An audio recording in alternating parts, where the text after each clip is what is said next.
What up, everyone? Give me a couple seconds as we get this ready, and we'll start shortly.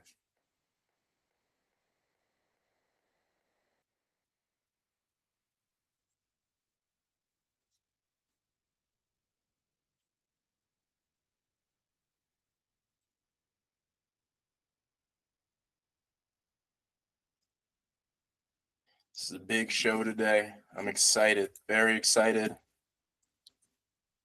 Got a lot to go over. So hopefully you're staying in tuned, and we'll get on our day.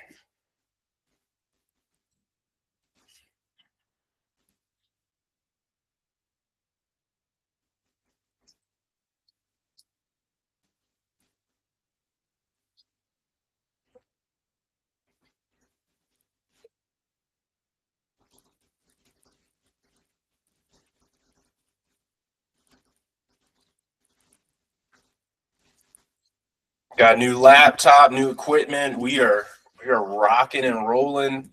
So hopefully you guys are ready for 2025.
All right.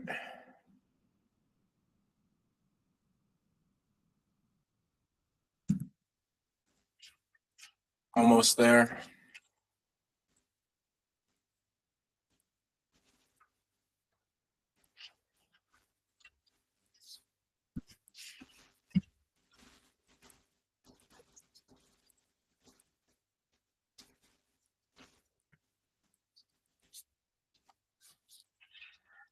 All right.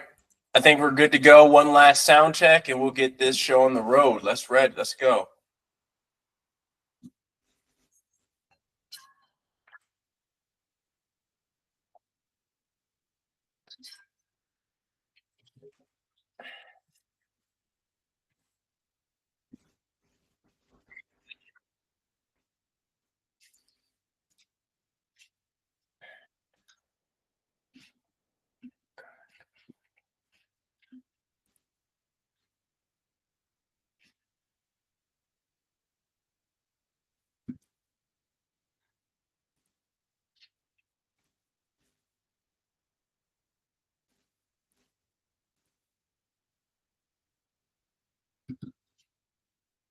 All right.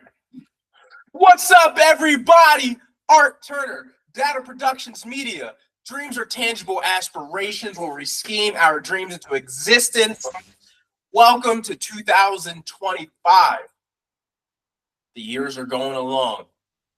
We're going to keep doing what we do, but at a higher level. And as always, we have a banger for you today. Data Capital Conference Call number 23. 23 months straight, almost 2 full years of monthly conference calls, going over stocks, other business things, research, and really getting into different companies and industries. And the ones that have stayed with me along the way who watch these videos, hopefully you guys have learned a lot, because they're going to keep continually to get better, bigger, and more extensive, especially when I keep growing and I get more time on my hands. Sunday, January 26, 2025. It's 11 o'clock Eastern, but 9 o'clock Mountain Standard Time. Not it's 8 o'clock Pacific Standard, so don't pay attention to that. But as always, we gotta christen the show with the gematria. Data Productions Media, Capital Investments, monthly YouTube live stream stock presentation equals 333 in English reduction. So we understand the power of these, and this is why I continue to do these, because the energy is there.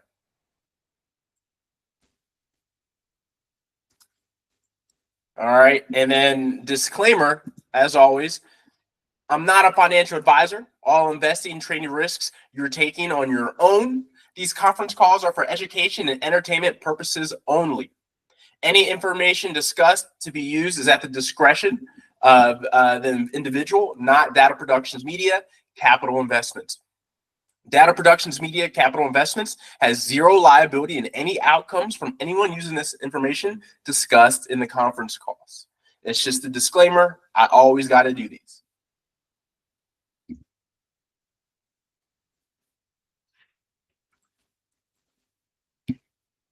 All right, so for the meeting 23 outline, we're going to be going over the financial technology industry, growth stock generator. It's a new up and coming industry. It's still growing, so that's where the growth stocks are going to be. We're going to be talking about Fin-Tex, a play on words to fintech. Usio Inc. fundamental analysis, ticker symbol USIO, Usio. That's going to be revealed today with my D.A.T.A. That's a position I have, and I have a position. I should have put it up, but I didn't, which is my bad. But I do have 222 shares in it, and I am up quite a bit thus far, about 50%. And actually, I might somehow pull that up if I can. Let me see if when we get there. And then we got Data Productions Media LLC IPO. And we're going to be going over rare books, monthly reports with that. We're going to go over the 2024 realized results, the dividends, the Divi back update, and we're going to go through all that. But, most of today is going to be the D.A.T.A. on the financial tech industry, and then the Data Productions Media IPO with Usio. And it's going to be a great show today. 1 second. I'm going to see if I wish I added the my position of Usio. 1 second. I'm going to try to get my position on Usio at least available for people to see, to look at when we get to that portion of things.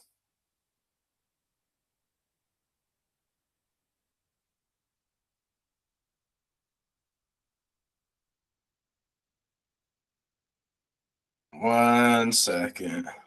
I think this is important because you got to know that I have skin in the game, right? So, and we're up.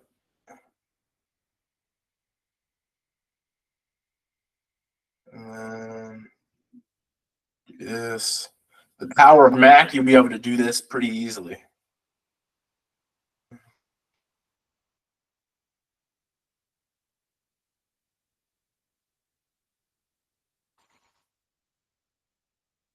All right.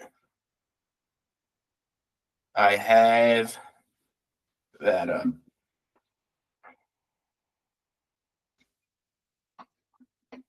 So we got that. So let me.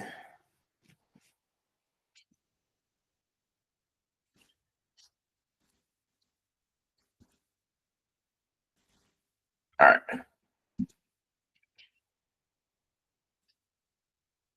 All right, let's go. I got Usio now, so when it comes time, we'll share that. We will share that. But let's move forward. All right.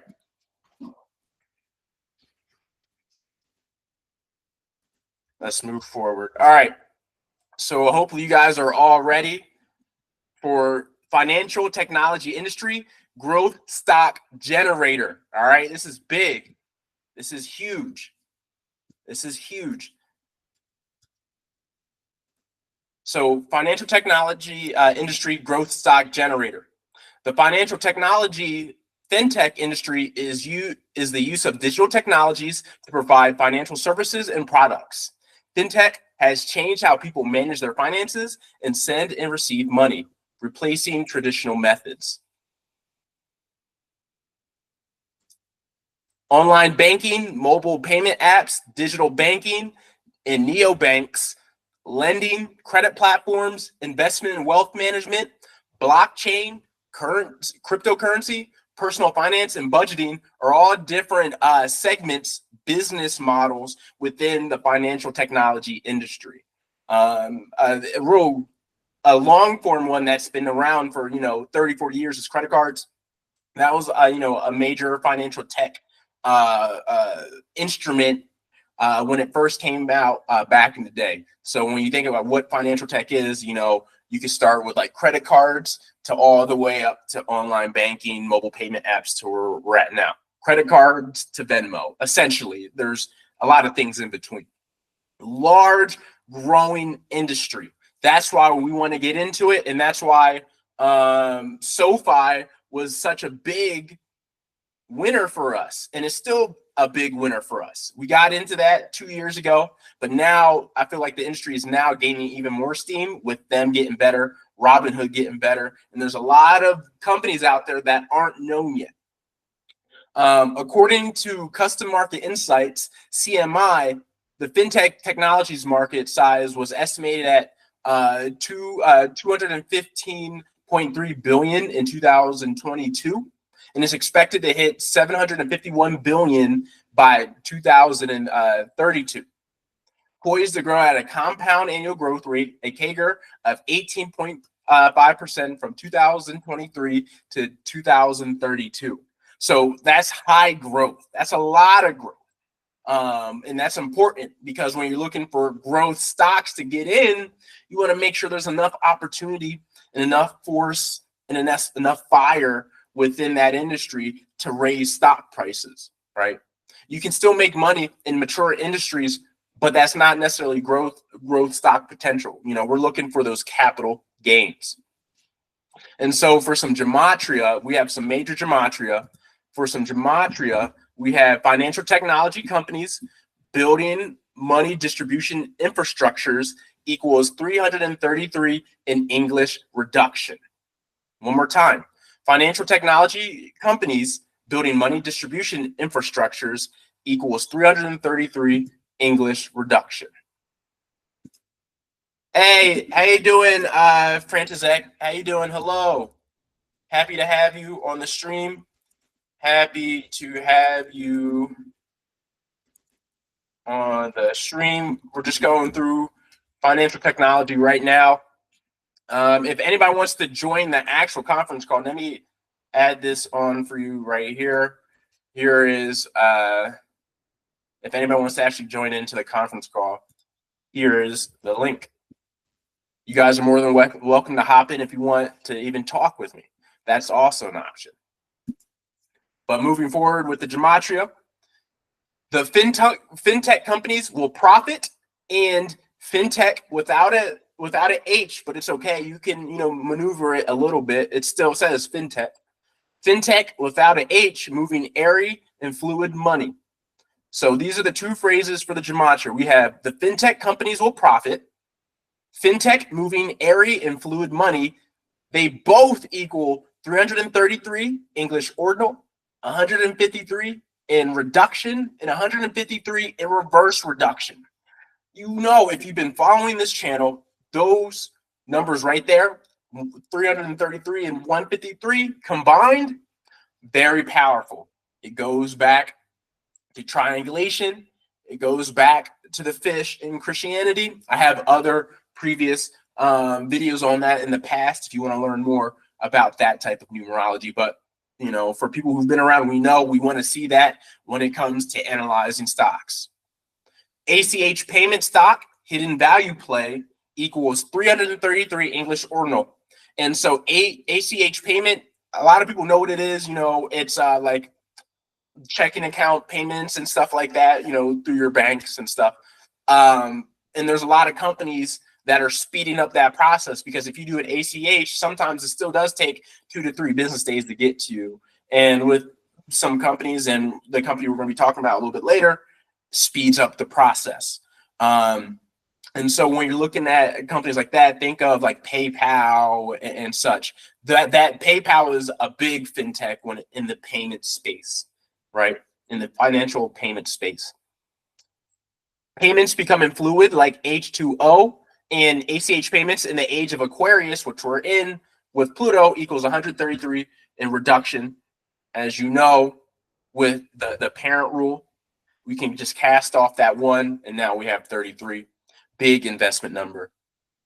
Then we have Pluto in Aquarius, which we understand, and Saturn in Pisces, which we also understand. Financial technology stocks in Texas after COVID era equals 333 in English reduction. Remember, Pluto in Aquarius, which it is in, Saturn in Pisces, financial technology stocks in Texas after COVID era equals 333 English reduction. And we're going to be getting into Texas soon and what they mean to the financial technology industry. As we see, look, we have the Aquarius sign right here. We have the Pisces sign right here. Aquarius is air, Pisces water. All right, which is interesting because Aquarius is the water bearer. You see they have a water jug that they're pouring right there. And then the Pisces is actual water sign with the 2 twin fish. So very airy, very fluid. And this is the era we're in with money. And so this is why you want to be in stocks like this. All right, Saturn. And so this is the dates, right? Saturn will be in Pisces from March 7th, 2023 to May 24th, 2025. And then again from August 31st, 2025 to February 13th, 2026. So Saturn is not as slow as Pluto, of course, with the rotations. So it's a little bit faster, but we still have a lot of time to get our energy right and our money right with the specific stocks you want to be in. Like SoFi. We're making money off SoFi. I've been selling a smidge of shares here and there. We have earnings on Monday, but I have a big bag enough where going along long term in the future, I won't even have to touch the shares I'm going to hold forever at this point because I've already made my money at the low price. And then we have Pluto in Aquarius from January 20th, 2024 to September 1st, 2024. Then it's going to be returned to Aquarius from November 19th, 2024 and remain in Aquarius into March 8th, 2043. That's the long one, right? Pluto, even if it's not a planet, it still rotates. It takes forever. It's over 243 years to rotate. So that's why they're in that element a lot longer. This is a concept we went over in length in the past. So make sure if you have not learned about it, go to my previous videos when I talk about astrology within the stock market. I'll explain the basics still along the way as we build on top. But if you want the in-depth knowledge, please go look at my other stuff. There's a lot out there. All right. Let's get into something I'm really excited about, right? Truly excited about. Fin-Texas. Play on words for fintech, financial technology. Texas is turning into a financial center for business. Dallas is the second largest financial hub in America, only to New York, Wall Street. Texas is emerging as a potential new hub for stock trading, with the planned Texas Stock Exchange, TXSE, aiming to challenge Wall Street's dominance. The TXSE is expected to launch in 2026. Today, Texas is home to 55 Fortune 500 companies, the highest number in any state. Major firms like Oracle, Hewlett-Packard Enterprises, Charles Schwab have relocated their headquarters to Lone Star State since the pandemic began. The move that CBRE says can help save a company 15 to 20% on employee wages. especially if you're moving from California. And it's a great exodus from California to Texas. Texas is a favorable destination from all three aspects.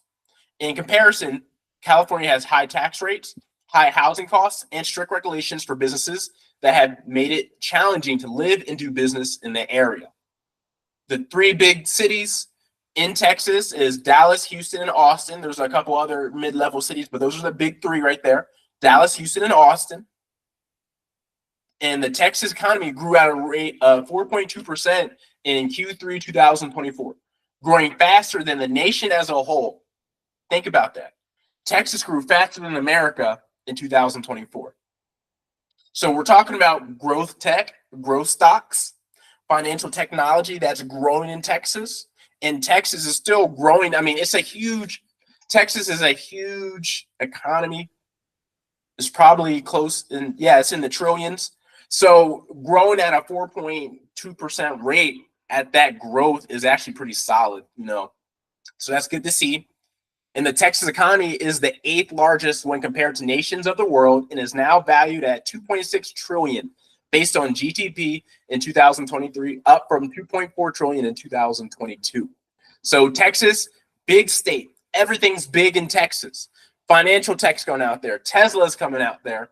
So there's a lot of things happening in Texas that we have to be cognizant of, and we have to make sure, are we looking at companies in that area that could do some damage in the positive way for our wallets, right? And so I just have a little map here. So you see we have Dallas right here, Houston, Austin. So you kind of have a triangle right here with them, a nice little triangulation. You have San Antonio just a little south, Fort Worth right next to Dallas. I love Fort Worth. I love Dallas and Fort Worth. I mean, I've been visited a couple times, and it's a great place, a lot to do. If you watch football, Jerry Jones, he knows how to put a show on. So I really enjoy the city and the state a bunch. So now when we're talking about some of the gematria, we have Texas Tech, simple 33 English reduction. Texas Tech, 33 English reduction. Simple enough. We know how powerful the number 33 is. It is Texas Tech. Then we have Dallas is a Southern Wall Street, a quote-unquote Yaw Street, fintech industry, because Texas people like to say y'all. So Yaw Street, right? 333. Dallas, Houston, and Austin in fintech, 333. A Dallas, Houston, Austin, Wall Street, 333. Texas money after Trump 2024 win, 333. And company coming to Texas, Trump 2024, 333 English ordinal. And you see all the other connections we have. We have the 117 in Yaw Street fintech industry, Dallas, Houston, Austin in fintech, Texas money after Trump win, and money coming in to Texas. Money coming to Texas, Trump 2024, 117, and a couple other nice decodes. But you see the strength in the 333. And then we have air and water signs combined in Texas, 137 English reduction, which is the 33rd prime number. Again, so 133 is the 33rd prime number, which means it's the 33rd number in the line of number sequences that can only be divided by itself in 1. So it's really not too divisible, which makes it very strong. So this is where we're going, and this is what you have to understand, or where to look in the forest for stocks. Where is the growth coming from? Where is it getting hot? Where's the hot spots? So we have financial tech industry. We understand what Trump's doing with cryptocurrency. We understand, Tesla and these other big companies are moving to Texas to save on money and lower taxes and lower wages. Texas stock market exchange is coming. So, okay, where are we looking at in here? Like, what can we find of value here? And that's what we're getting into next. And that's when we talk about Usio. But first, let me just get up my my share price first, because I do have shares. And what I like to do, I don't like to not show that I have skin in the game. So just give me a second before we get into Usio.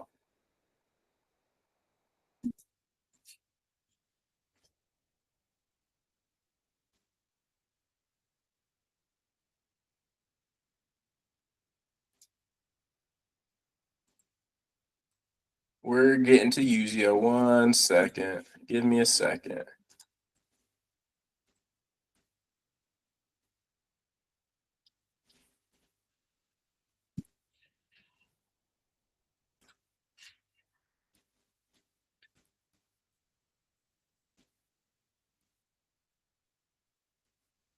Give me a second. I'm just getting my stuff up for Usio.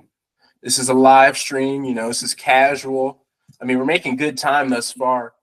You know, football is not on until later in the day, so we're not too worried.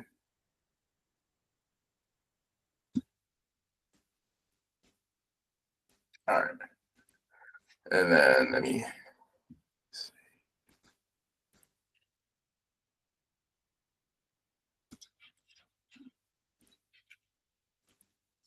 give me 1 minute, y'all. I'm just exporting because I want to make sure I give you guys all the right info. So we're making great time.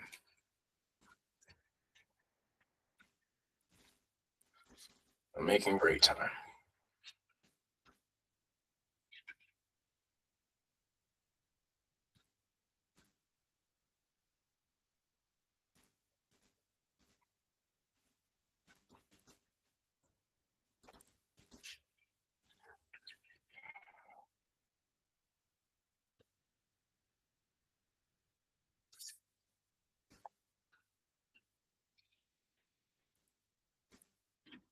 All right. Cool.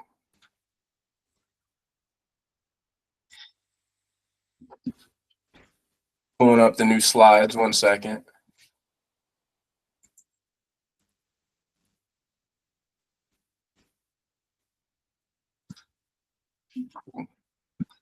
All right. Stop sharing real quick.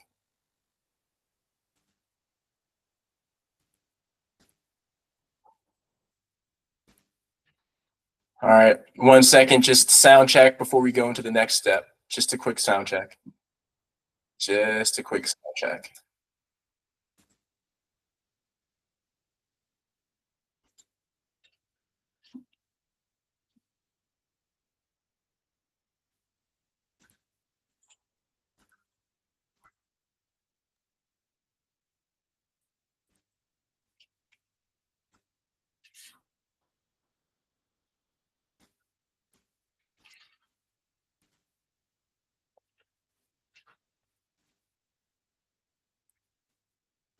All right, we're back up.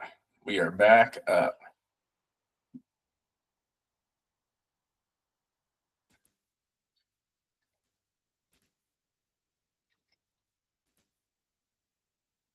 Cool.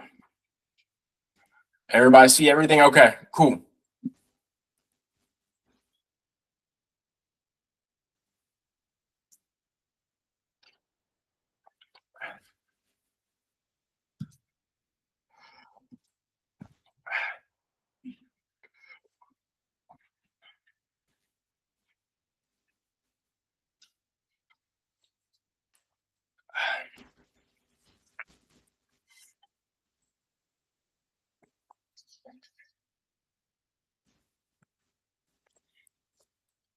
All right. Back at it. Back at it. Back at it. Usio Inc. Ticker symbol USIO. We've been talking about it. The industry is financial technology, payment facilitation. The headquarters is in San Antonio, Texas. Now, the P ratio is updated since it's been on a run at about $2.50. The P ratio is at about 25x. So, but when I got in, it was about at 15, which is severely undervalued for financial technology industries. on the low side, most financial technology companies, you know, they trade about at 25 PE, 25 price to earnings. But when I got in, it was at about 15. But the PEG, the price to earning, the growth is about 0.05 at where it was at. It's still under 1 at 25. The 2023 revenue was at 82.5 million, almost 83 million. You can see that there too. And the 5-year revenue CAGR for Usio was 24.3%. All right. And so those numbers are going to come in handy as we move forward, trying to extrapolate out its growth potential and where we can see the price going. As you see on the chart, at one point in 2022, when it was a part of Voyager, it was up over $6. I mean, I think it got up to 8. Then Voyager had its issues. It went back down due to like fraud and stuff like that. And, you know, Usio was only the payment facilitator for that. They didn't have anything to do with what was going on in the back end. They were just, you know, facilitating the payments. That's what brought a lot of valuation. But, and when that all came crumbling down, that's when their valuation dropped as well. But they're still a good company. They're not in any like fraudulent things that I know of that I've seen thus far. They just got a bad break with that. And, you know, with crypto kind of loosening up again, maybe they become a payment facilitator for another crypto exchange in the future. But now it's trading about like 250. And assets wise, it has about a total equity of 18.9 million.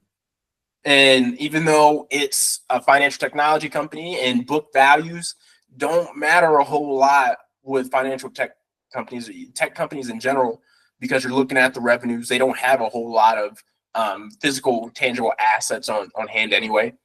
But it's still good to know. So the September 2024 book value of Usio, when you account for the 27 million shares they have off their net equity of 18.9 million, book value is at $1.44, give or take. So which means, you know, when we were buying, and you can see my share price now is at my average share price is 157. You know, I have 222 shares. I'm up 54% because I was buying earlier in December. I just haven't had time to do a video on it.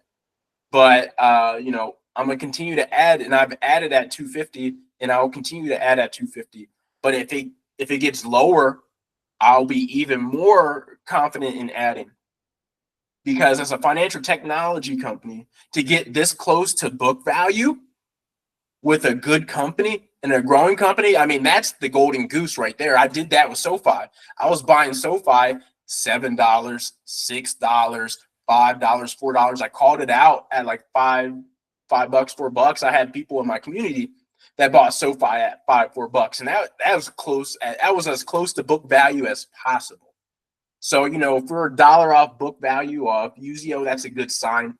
You know, there's a lot of margin of safety in that. So, but you know, as we extrapolate further and we get further away from book value, we have to find out where those prices are.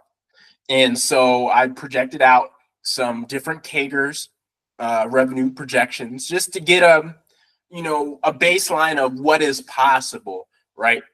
And so for me, if we take, 2023 revenues, because we don't have 2024's revenues yet, right? And we just do that.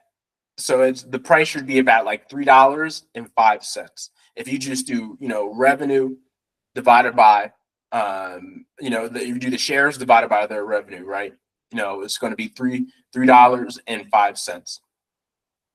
And so let's look at their 5 years projected, right? So if you do 5 years projected revenues at a 10% CAGR, that's going to be $132.8 million. If we do something more in line, what's possible, a 5-year CAGR at 5 years at a 20% CAGR, we're looking at $205 million. And if they keep up their current CAGR of their past 5 years at 24%. And if the next 5 years are at 24%, we're looking at $241.8 million in revenue. And so let's look at what that would look like price wise. We understand what the book value is at 144, but we're in the financial technology space. Assets, tangible assets aren't as important as in other industries, right? So we have to keep that in mind. And so at a 10% CAGR, compound annual growth rate, we're looking at a $4.93, price target. If we're going at that and what its value and what its worth is, right? If it's at 20% CAGR, we're looking at a $7.61 share price. And then if it's at the 24% CAGR, we're looking at an $8.96 share price. And there's been some research out there that we're going to talk about that other funds have these high prices, stock prices out there. And so if you base off revenue, this is where we'll be going. So in 2024, base case, if we're growing at 10%, we're looking at almost a $5 share price, because you want to do 5 years forward, right? If we're still growing at 20%, $7.61, very possible. It doesn't mean it hits it, but that's what you could, reasonably say the value of the company is. And if we continue to grow at the 24% rate, we're looking at almost a $9 stock price in value, right? And so when we look at some of the gematria, we have Usio stock 33 in reduction, simple, powerful. We understand that. We want to see that. Then we have Usio is an integrated payment solution that will thrive during age of Aquarius, powerful, 333 English reduction. Okay, this is powerful. We want to see this. Usio is an integrated payment solution that will thrive during the age of Aquarius, which we're in. We're in for the next, 20 odd years. And then we have Usio is the payment facilitator. Usio, a solid age of Aquarius stock. Usio stock during the Aquarian age, all equal 333 in English ordinal. And Usio, a solid age of Aquarius stock. Usio stock during the Aquarian age, both equal 171 in reverse reduction as well. So you're seeing the things you want to see. We see the 333s, we see the 33s, we see the powerful gematria decodes. We understand what we've seen in Texas, what's happening, Fin-Tex. So we're all in the right spot, and it's in San Antonio, very close. Remember, it's very close to Austin. And so let's talk about Usio's moat and growth opportunities. Like I said before, Hillside Research had a $6 price target, has a $6 price target on Usio. You can look up their research. It's actually pretty good, really enlightening, because it has helped me, understand what the company is, what the industry is, and what their different segments are. They have a lot more resources than I do, that I have at my disposal. So it was good to have a perspective to come from there. So this is some of the things they've brought up. Usio targets larger, more credit-worthy customer bases. Its customer base is focused on mortgage servicers, insurance companies, utilities, apartment complexes, alternate lenders, charities, and tenant management. So a lot of bigger and stickier business, not really retail like what a PayPal would be doing or like a Stripe. Usio is also one of the only payment companies with its own Fed terminal, the other being PayPal. So that's a mode as well. When speaking of like government contracts and stuff, Usio is working with LA County, New York City as well for payment processes and different services. And so that's why they have a Fed terminal. That is a moat.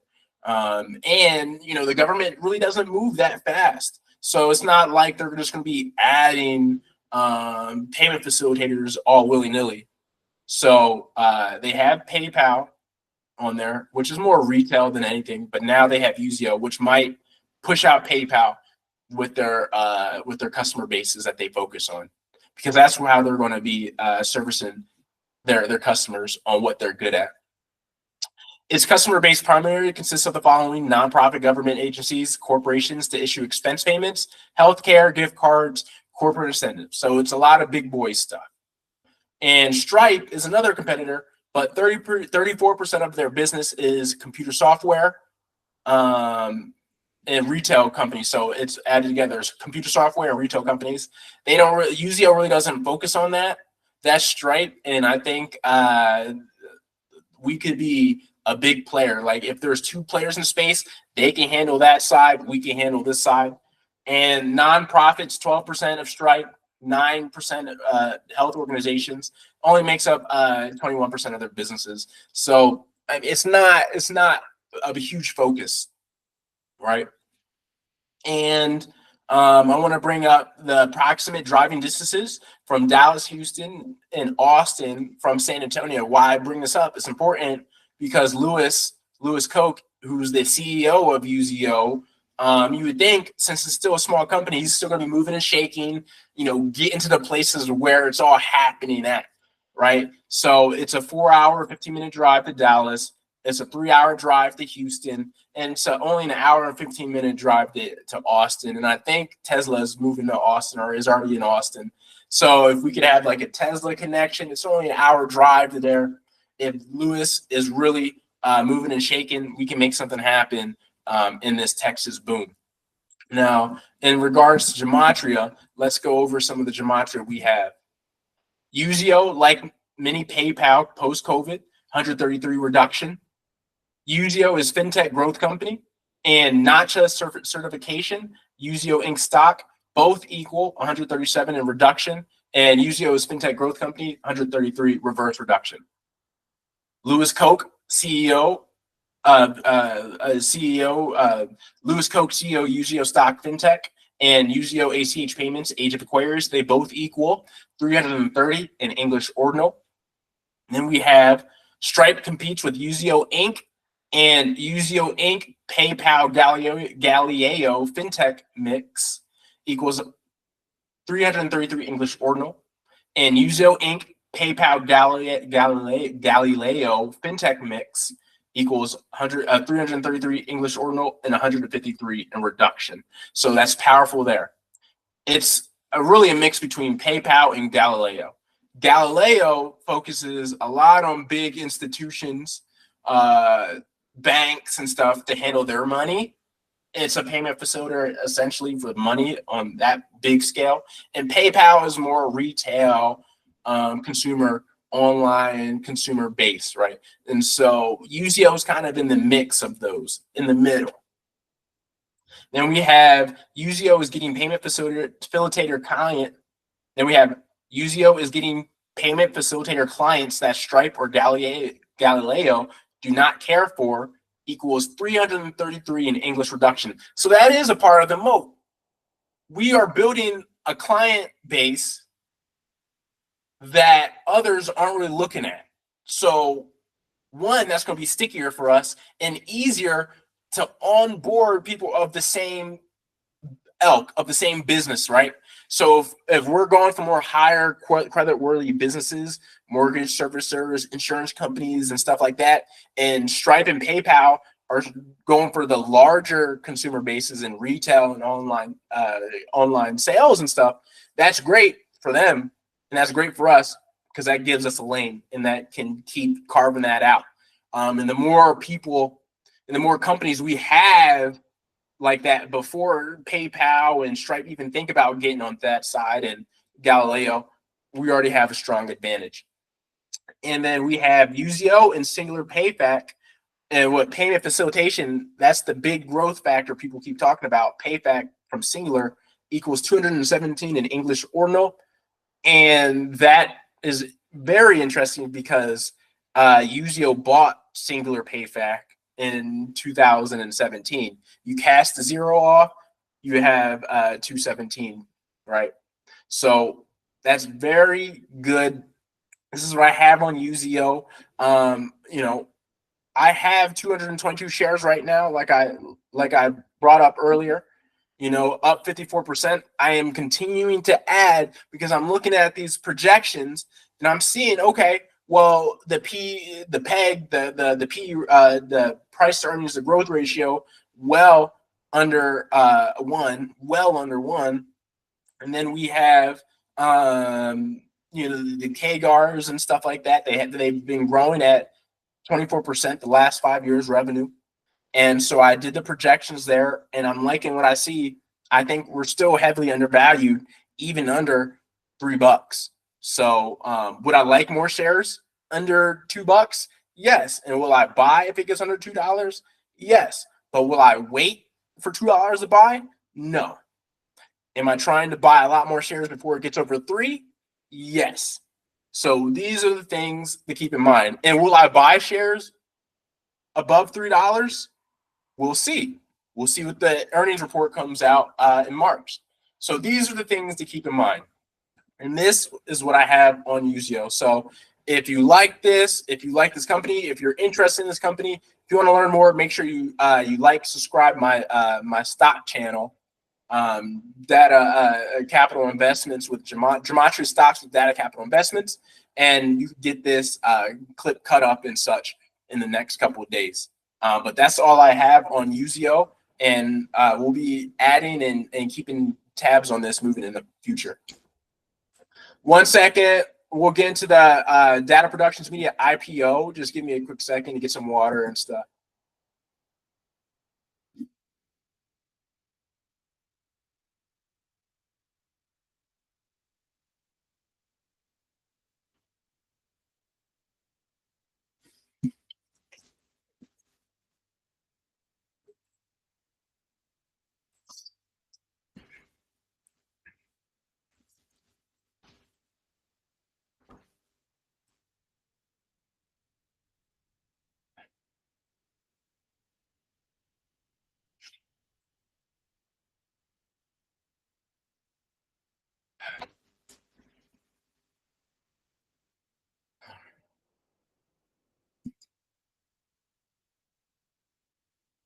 All right. We're ringing the bell. We are ringing the bell.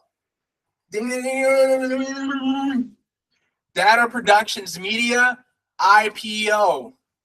I decided, of course, this is not a real IPO. This is strictly for education purposes only, not financial advice. Again, this is just for education, for practice, because one day I hope to run my own public company and issue shares. And hopefully that is Data Production Media or something else, But I would love to have a public company one day and to see what it does. So we're going to have the practice now. And as I follow some other OTC companies that I'm in, we'll, gauge progress along the year, right? We'll have quarterly reports just like regular companies as well. And so let's just get into the prospectus of this IPO, right? So Data Productions Media, a media production holding company that focuses on reselling books online. Books are media, documentary filmmaking, social media content, educational investment video content, and equity investment management. All right. So that's our holding company. Those are our branches of business that we focus on: reselling books online, documentary filmmaking, social media content, educational investment video content, which is social media, and equity investment management, which goes along with the last three of social media content, educational investment video content, equity investment management. Right. So this is the lines of business broken down just a little bit more specifically. We have the eBay book selling, newest but primary cash flow driver. I said flower driver, but cash flow driver, eBay book selling. Then we have investment portfolio. It's going to be our capital compounder. And that's where we're going to get a lot of our money from, is just, my ability to grow capital within the equities market. I believe I've had, quite a bit of success in my 4 years investing. I'm always learning. Am I perfect? No. Have I made big mistakes? Yes. Have I lost big money? Yes. But overall, I've been good. I've been above average in the retailer, and I've been getting better. So hopefully I can get into that elite realm in the next couple years as I keep growing my capital. I have 4 YouTube channels, 1 Patreon page. It's for ad awareness and ad revenue. Then documentary filmmaking, mythology creation, and some moat builder. And so those are the lines of businesses I currently have. And I don't really see myself growing too much more. I would like to have a publishing company in the future at some point, but for now, that's not even on the table. But these are the ones we got up and running currently. We got in motion. And so this is really quick. Just going to go through, my Rare Books USA eBay store with the monthly reports. So every month moving forward with my new YouTube channel, Rare Books USA, I will be going over my monthly sales on my eBay store. What have I learned? What I want to work on, and such, and we'll track the sales and stuff. But we'll leave the true financials to the quarterly reports. Rare Books USA is a subsidiary of D.A.T.A Productions Media, and to just cut to the chase, we're looking at 25,000 in revenue for forward guidance in 2025. Yes, that's hefty. I only made 7,000 on eBay in the first 6 months in 2024. So I'm extrapolating double of what I probably would have done in the very first year, around $12,000 to $14,000. So I'm doubling that. I have never did 12,000 before in selling because I've never had the opportunity. But I think we can get 25 due to the compounding effect of getting better at selling, getting better books, and just already having a great store. That's very important. And so just a little bit about the industry of books is because why would I want to get into this industry to begin with? It's still growing, especially in the bookseller space. In the past, the book industry dates back thousands of years, with the earliest forms of books being clay tablets with written inscriptions, which can be traced back to around the 3rd millennium BCE. However, the major turning point in book production came with the invention of movable type by Johannes Gutenberg in the 15th century, which significantly increased the accessibility of printed books. In 1935, we're jumping up. 1935, Alan Lane launched his first Pioneer Penguin paperbacks. So it was literally under 100 years ago where paperbacks really became a thing, and that opened up growth in the market again. Cheaper books for people to read, and such, more transportable, and such. You can use them a lot more. And in the 1950s, post-World War II, sparked the growth and expansion in the book industry with scaling up paperback books and university presses, all right? University presses with the GI Bill, soldiers coming back home, wanting an education, that started a lot more publishing houses. Obviously, we understand Cambridge University Press is super old, but there's a lot of university presses that came to be in the 1950s due to the GI Bill and growing university economy in America. And just a little tidbit at the bottom is stolen Mesopotamian tablet acquired by Hobby Lobby. So Hobby Lobby spent $1.7 million on a cuneiform clay tablet that it wanted to be showcased in a museum, and they get partial rent off that and such, but apparently it was stolen. And why I bring that up, why this is important, is because there's big institutions out here that will buy things along these lines. Will the book be the clay tablet of the future with all this technology that's happening now? Probably. And so will Hobby Lobby in the future, whatever that looks like, it might not be a Hobby Lobby, it might be a different company with a lot of money. Will they buy your book, that your family has held in your family line? Or will they buy books at millions of dollars to hold history that isn't on like the web AI that we have now? So these are the things in mind, because the past gives you guidance for the future, even if it doesn't predict the future. And now the book industry in the present, right? This is important. The reason why I'm going through all this is because you have to understand why I'm getting into the book industry. Why am I adding this? Why would I want to take this public, right? And so the present, the book industry, the global literacy rate, or the percentage of people age 15 or older who can read and write, is 87%, which means more than 5 billion people can read and write today, compared to fewer than 100 million 2 centuries ago. And we talk about books, ephemera, posters, anything with letters and words. Part of the appeal somebody would want it is because they can read it and they understand what it is. You know, people can understand photos and pictures and stuff, but the next level of understanding what something says, that could be the reason why to buy. And so 87% of the world can read and write now. That means the market for what we sell as resellers is wide open. You just have to have the right product for the right person. The global book market size was estimated to 150 billion in 2024 and expected to grow at 4.2 CAGR rate from 2025 to 2030. And when you think about comparisons, Pfizer, you know, at the time I did this, was the 92nd largest company in the world with $155 million market cap. So you can compare Pfizer's size to the size of the book industry, the global book industry.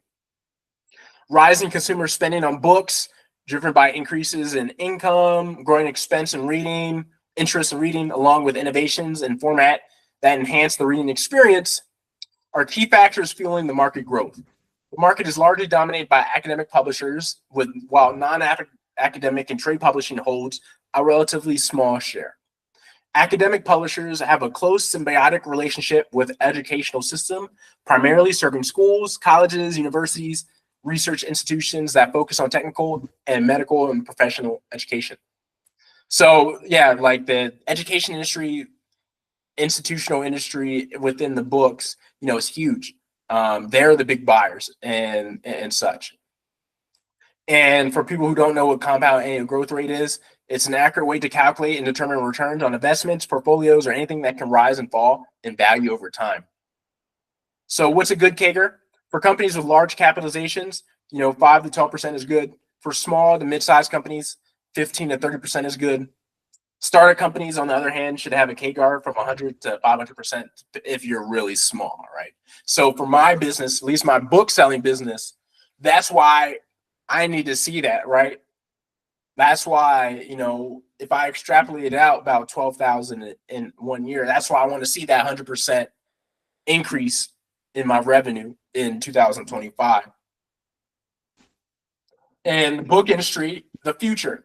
The COVID pandemic acted as a catalyst for continued decline in physical bookstores, even though that's changing. Bookstores are becoming in style, but online selling still becoming a huge thing. Lockdowns, social distancing measures, and concerns over public safety has led to an increase in online shopping. The global secondhand books market is poised for remarkable growth, with a projected 8% CAGR, propelling it to a valuation of $445 billion by the end of 2031. The significant expansion comes from the heels of market size of 27 billion in 2024, showcasing thriving industry that continues to flourish. So we're secondhand sellers, right? I'm a secondhand seller. I get used books. I resell them online. So we're growing at an 8% CAGR. It's pretty solid. That's double what the book industry is growing at right now. And the question to you is, are you going to get a piece of that $18 billion pie if you're in the industry, right? I plan to get a piece. So when we look at the book industry versus the world, we'll just look at some other companies real quick, just to, you know, a quick comparison.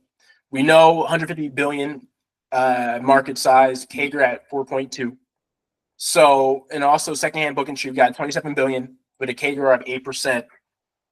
We look at the U.S. electric vehicles market, it's projected to reach 104 billion in 2025 just in the U.S. with an annual growth rate of 10.5%. But worldwide, it's going to be $828 billion, and it's going to be growing at 6.5. So I have Tesla up here because when you look at valuations, it's already valued at over $1 trillion. it's larger not only than the U.S. market, but the whole global market for electric vehicles. So the market is saying that there's more to Tesla than just EVs. That could be debatable.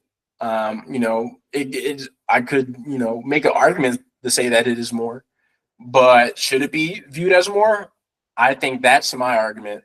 I don't think it should be viewed more than just electric vehicles. So it is a very rich valuation, and you're paying for growth not even really accounted for yet in the industry, right?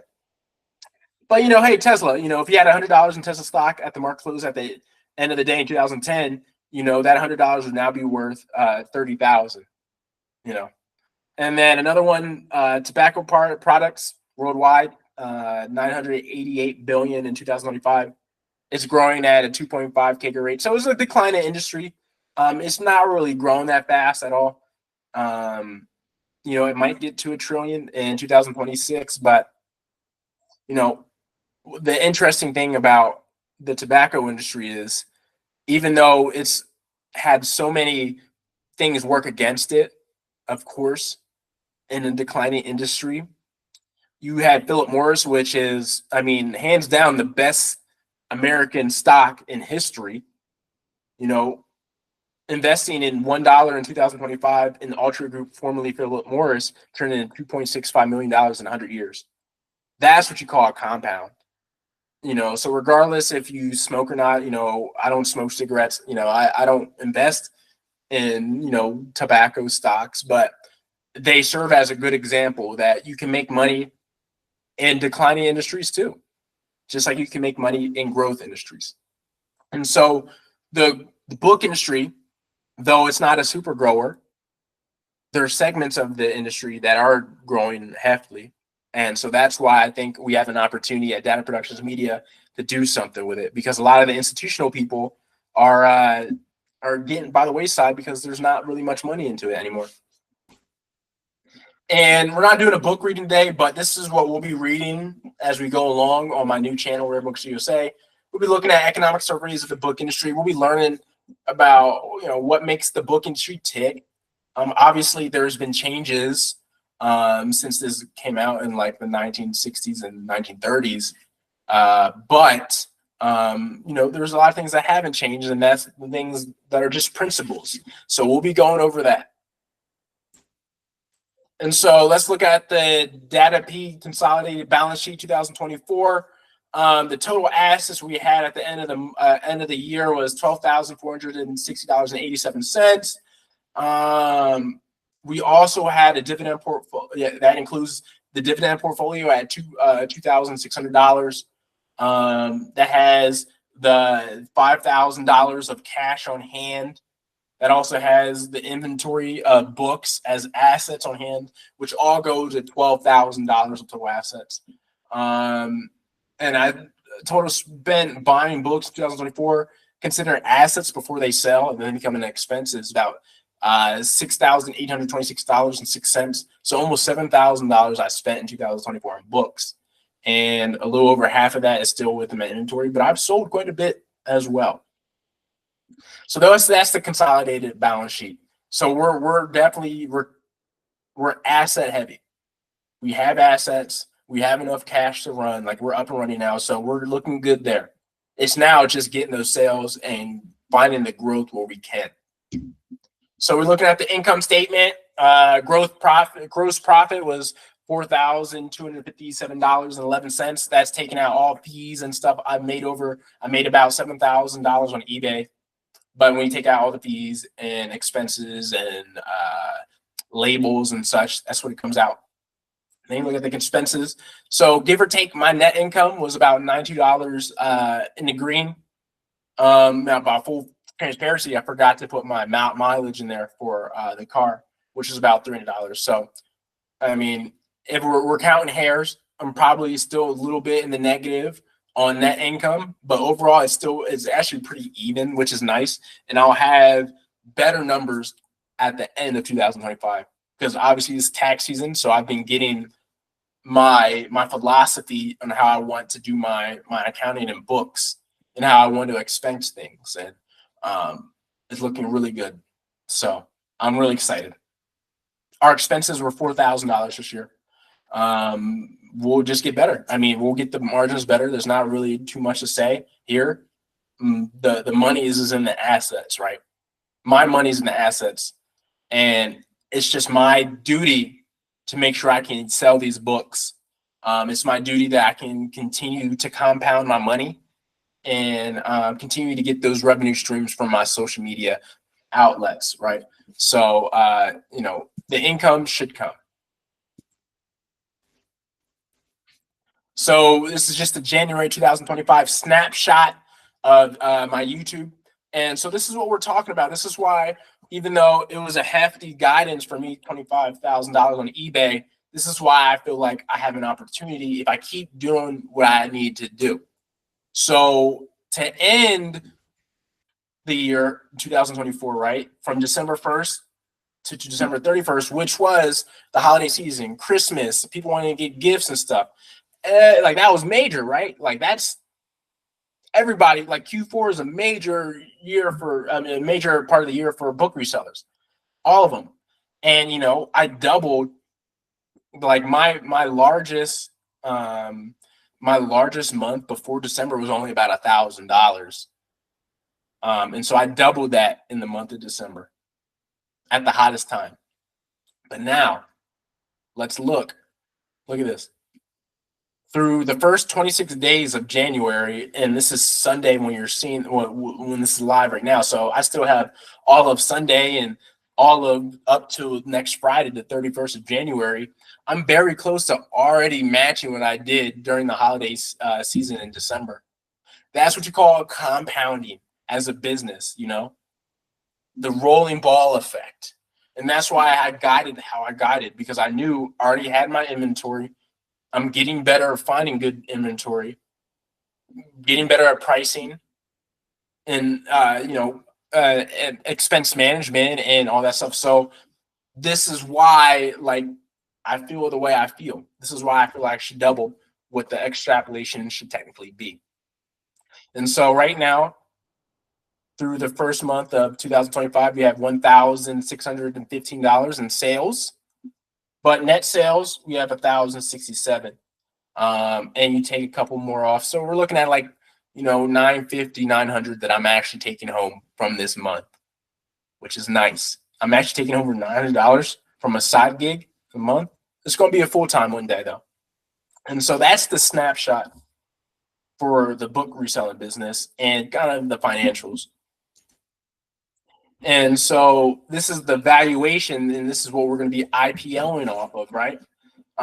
So the eBay revenue was 6.9 in 2024. Assets was 12,000. Net income essentially even. We have guidance of 25. We have total guidance of 27 when we add in all my other lines of business. So we'll IPO. We'll issue 1 billion shares, and we'll just do straight the assets. We'll do book value to start. And so the IPO price for the people who got in, Russ and Paula, obviously fake shares. They're getting shares at $1 and a quarter, 1 penny and a quarter. So a quarter, 1 penny and a quarter. So essentially a penny. So that's what we'll start. And we'll, as we go along, I'll adjust the assets monthly. So we'll get a stock price. You know, well, this is what we issued shares at. This is what the assets are right now. This is what the revenue is right now. And we'll get that number monthly to see where the quote unquote stock price should be. And this is the dividend pack of 2025 to start. I only have 2 dividends thus far. Walgreens, I'm down 23%. Nat, I'm down 23%. It's down $626.48 overall. Not too worried about that. These both had major pumps in price recently, and they're doing some good things. And so the yield I have right now is a pretty hefty yield at 11.4%. I'm pretty happy with that. And I'm just going to keep growing that. I don't plan on selling these anytime soon. Walgreens is a turnaround play. Nat is a straight commodity play with energy and oil tanking and scarcity. And I have a bunch of money in that one. So but I'm pretty okay. I'm pretty okay. And DATAP's pretty okay too. And just going over my YouTube and Patreon, you know, my main one, Data Productions Media, over 6,000 subscribers, monetized. Sports Boss, ESPN, Enemy #1, not monetized, but at the $1,000 subscriber mark, it will be. And same thing with Stock Market Gematria. I have 333 subscribers, not monetized. But if you add all these together, I have over 1 million views across these 3 channels. And one of 3 channels is currently monetized. The 4th YouTube channel that I'm launching after this live stream, you know, later in the week, is Red Brooks USA. So we'll be getting that up. And I make about $54 monthly from Patreon. Not a lot. I would like to get that up, but it's about providing value to people who want it, right? So that's something to work on.